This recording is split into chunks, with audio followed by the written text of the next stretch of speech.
অফিসের বস বা স্যার যাই বলুন না কেন, তাদের কাছে নিজের দুর্বলতার কথা কখনো বলবেন না। যখন আপনি নিজের দুর্বলতা অন্যের কাছে প্রকাশ করবেন, তখন তারা সেই দুর্বলতার সুযোগে আপনাকে যাচ্ছে তাই ব্যবহার করবে, প্রয়োজনে আপনাকে ছুঁড়েও ফেলবে। অফিসের বাইরেও আপনাকে দিয়ে তার ব্যক্তিগত পারিবারিক কাজে ব্যবহার করতে চাইব। কারণ একটাই, সে আপনার দুর্বলতা ইতিমধ্যে জেনে ফেলেছে, আপনাকে মেপেও ফেলেছে। একই সাথে পারিবারিক প্রয়োজনে চাকরিটা আপনার ভীষণ ভীষণ দরকার।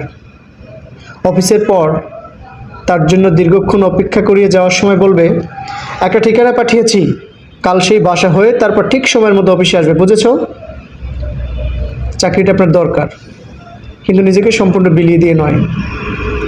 তবে এটাও ঠিক, যারা এগুলো করতে পারে তারা মনের দিক থেকে অনেক বেশি ছোট লোক। বাংলাদেশের শত শত চাকরিজীবীদের মনের লুকানো অব্যক্ত কথা হয়তো এগুলো। তাই চাকরি নয়, উদ্যোক্তা হই।